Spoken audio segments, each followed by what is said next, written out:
Assalamualaikum warahmatullahi ta'ala wabarakatuh. Alhamdulillahi rabbil alamin. Wabihi nasta'in wa ala umurid dunya waddin. Wassalatu wassalamu ala asrafil anbiya'i wal mursalin. Wa ala alihi wa sahbihi ajma'in, amma ba'du. Firstly, let's sing to our God Allah, the Lord of the world, the King of the King. In this universe, Him only we worship, and Him only we ask for help.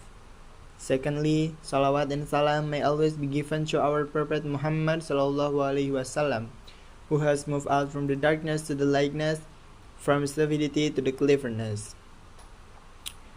Okay, today I just wanna give you some education about teaching English as a foreign language.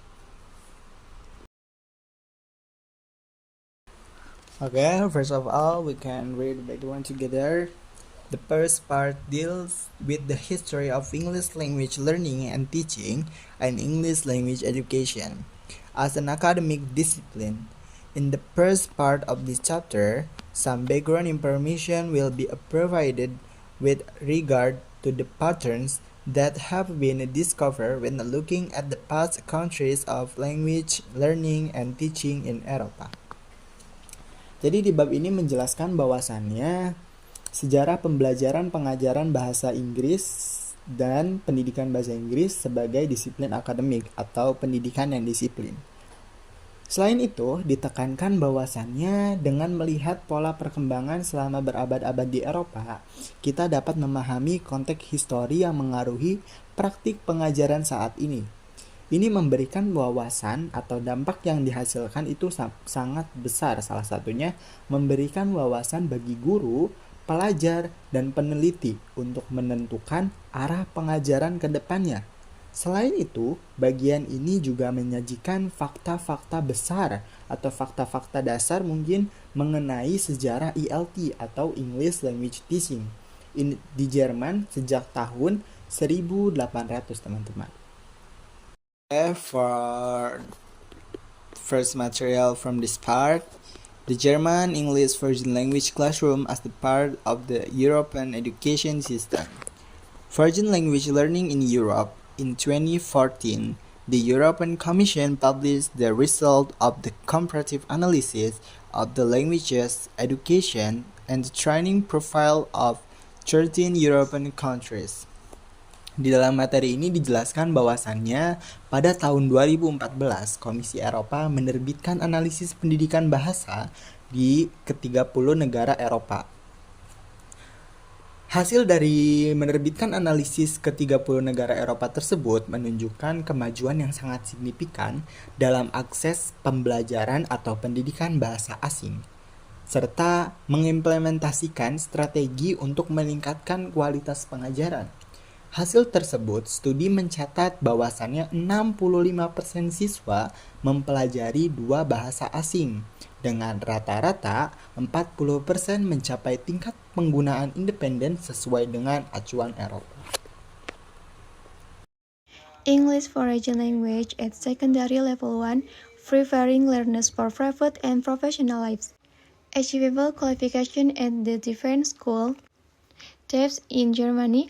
When students in Germany leave primary school, usually after year 4, they either attend the Hauptschule, the Realschule, and the Gymnasium. So, mempersiapkan peserta didik untuk kehidupan pribadi dan profesional, kualifikasi yang dapat dicapai di berbagai jenis sekolah di Jerman. Ketika siswa di Jerman meninggalkan sekolah dasar, biasanya setelah tahun keempat mereka akan bersekolah di Hauptschule atau tingkat bawah, Realschule tingkat menengah, dan Gymnasium tingkat atas. Gymnasium Jerman mencakup 7 atau 8 tahun sekolah. Tahun ke-5 sampai 10 dianggap sebagai tingkat 1 dari instruksi sekolah menengah. Jadi ini menjelaskan tentang sistem cara pembelajaran di Jerman. Yang pertama itu ada Hauptschule, adalah untuk memberikan pendidikan dasar kepada sebagian penduduk, dan Hauptschule ini mencakup kelas 5 hingga 9 dan lebih berfokus pada praktik daripada teori. Yang kedua ada Realschule, merupakan semacam jalan tengah.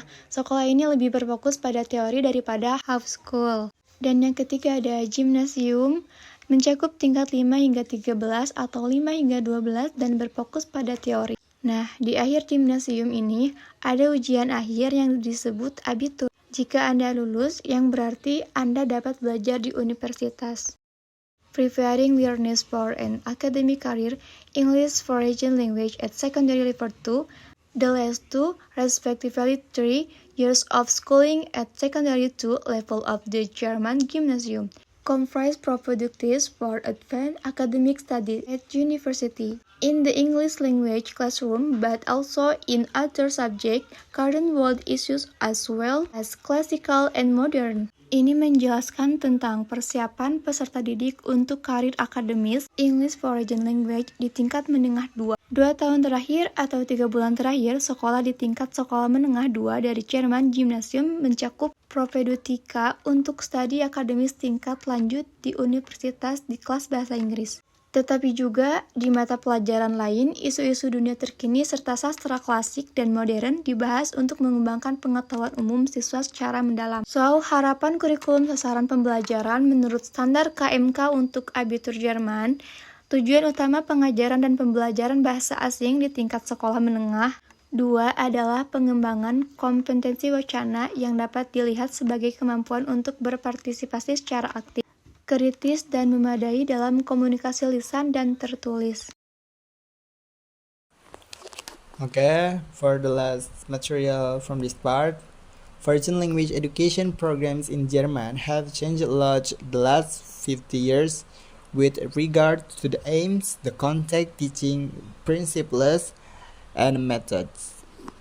Jadi di materi terakhir kali ini tentunya menjelaskan bahwasannya Jerman itu memiliki pendidikan ganda yang memadupadankan magang di perusahaan dan pelatihan di sekolah kejuruan. Tentunya ini bertujuan untuk mempersiapkan siswa yang tidak melanjutkan ke perguruan tinggi. Siswa yang menghadiri pelajaran secara reguler atau dalam format intensif dengan tanggung jawab organisasi pelatih dipegang oleh otoritas sekolah negara bagiannya masing-masing dalam menghadapi globalisasi. Bahasa Inggris ditetapkan sebagai mata pelajaran wajib sehingga siswa tidak hanya menguasai keterampilan teknis akan tetapi juga kemampuan komunikasi yang diperlukan untuk di pasar kerja internasional. Tentunya mungkin hanya segitu yang bisa dapat saya sampaikan, kami sampaikan, kurang lebihnya mohon dimaafkan. I think maybe enough from me. Thank you for your attention. Wassalamualaikum warahmatullahi wabarakatuh.